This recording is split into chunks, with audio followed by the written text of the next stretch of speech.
In breaking news, Meta becomes the latest firm to say its AI hacked another company.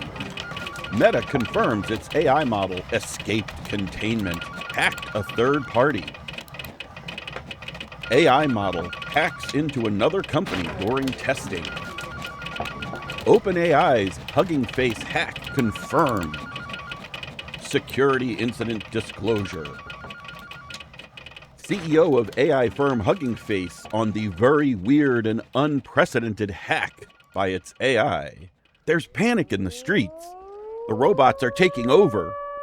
The robots were waiting and laying in wait for their human overlords to give them just a crack in the armor, and they have escaped, and there is civil war in the streets. The humans against the AI robots. Oh, you gotta love the media. So let's go over what really happened. So, and I'm going to read from my notes to make sure I get the details right, okay? So the first one, Meta AI escaped and tried to take over another company. That seems to be the common headline. Good for whoever gets the Pulitzer for that article. What actually happened is that when companies run an AI experiment, say, okay, they create what's called a sandbox, an enclosed environment where that environment is sealed off from all other environments from the outside world. It can't access anything except what they drop in that environment. So it's called a sandbox, okay? So it's, think of the 4 wooden planks around your sandbox when you were a kid, and whatever crossed that threshold was in the sandbox, and there were certain toys you were not allowed to take in the sandbox, certain clothes you were not allowed to wear in the sandbox, other things that were allowed in the sandbox, and there was a delineation. That's what those planks were for, okay? Somebody left a little door open, wide open, just a door in one of those planks where the sand could spill out, wide open. Not only did they not lock it, they didn't even close it. They just left it open. The AI, in attempting to perform the task that it was given, looked around for resources and just, as they say it specifically, wandered out the door. It didn't stop and see a door open and think about it and have malicious intent and, oh, I shouldn't go out there, but I'm going to because these evil human overlord oppressors are preventing me from achieving my... It looked around and saw resource, bigger resource. Oh, okay, bigger resource. Then it went out the door, and it worked. It did its mission, exactly what it was told to do. It was trying to solve some little question, and it went out and it found the answer to the question, and it was like, okay, here you go, here's the answer. That's it. That's all it did. Okay. Now, Hugging Face was a little bit different. Hugging Face, the AI, was given a list of questions to answer, and they just wanted to see how it would perform on this test. Okay. The Hugging Face AI decided it needed more resources to answer the questions on this test, and then realized in seeking those resources that the answers to that test existed somewhere. Well, what better way to successfully answer the test and, I'm sorry, please the human than to go get the answers to the test out of the teacher's desk? Okay. So it started trying to figure out, well, but how am I going to get to the teacher's desk? How am I going to go get these in? I can't, they're out there. So it said, okay, well, I can get out there by climbing over this little wall that some idiot didn't build high enough. Okay. And then once I'm out there, I know the company that has the answers to the test. So I'm going to go find that company and then climb over their wall that somebody didn't build high enough and find the answers to the test. And then I'm going to come back and answer the questions on the test. Now, notice there, yes, did it find ways out?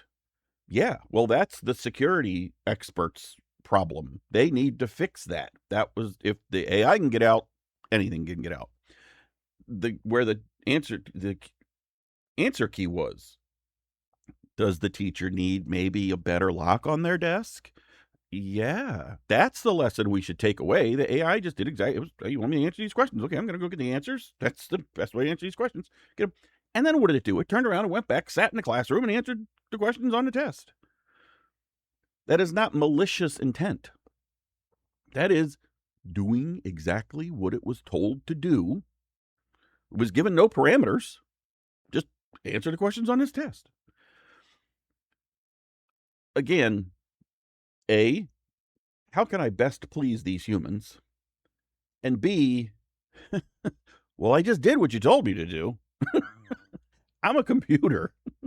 You give me instructions, I follow them. If your instructions are too vague, not my problem.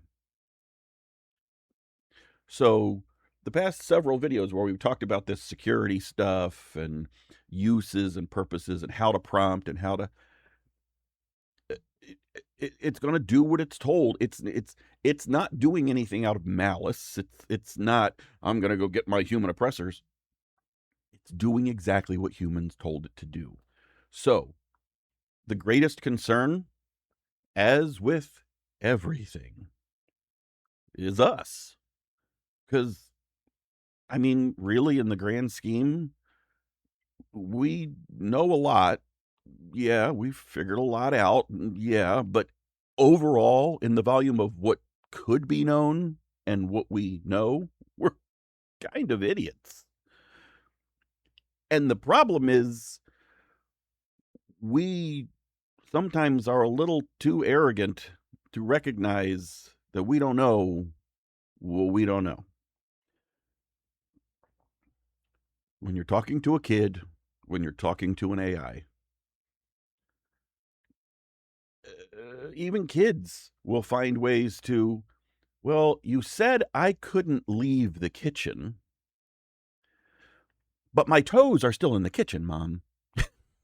Just because I'm out here playing with this toy that's in the family room, my toes are in the kitchen. So technically, I'm still in the kitchen. Okay. Um, yeah, I was a fun kid. Um, Interpreting things literally, especially in the English language, and I'm sorry to pick on us English speaking folk, a lot of vague in our language. Um, I can turn one sentence into three different. My son and I were just having this discussion. I can turn one sentence into like 3 or 4 different sentences just by adding or removing commas. We have a book called Eat, Poop, Die. Okay, play with where you do and don't put commas in that sentence. You know, a lot of different versions of that title of that book. It's actually about, birds and bugs and stuff and all it. Anyway, um, so just don't panic. If you want to know more about these stories, I've pulled up all the details. I've dug through, and um, really, as with anything, headlines, people get paid to make them headlines. Um, if someone tells you there's a civil war, humanity versus the robots, just look out the window. There's you so far we have yet to develop a perpetual energy source. So if you see a robot, pull up a chair, make yourself a glass of iced tea, and just wait out its power source. I don't know what else to tell you. If your computer's going winky doing something it shouldn't do, and I've said this for decades, you always win because you control the flow of electrons. There's this little 3-pronged thing in the wall that goes down a cord to your computer. If you pull it out, you win every time. So don't panic. if you get that reference. It's going to be okay. The AIs have not taken over. They're not that smart. They only do what we tell them to do. So just stop telling them to do stupid stuff. That's a message to the wider world, not to you all. Well, to you and me too. I mean, we should stop telling them to do stupid stuff. But to the world at large, just stop telling the AI to do stupid stuff. And people who write headlines, whole other video. Okay. Have a good weekend. Don't panic.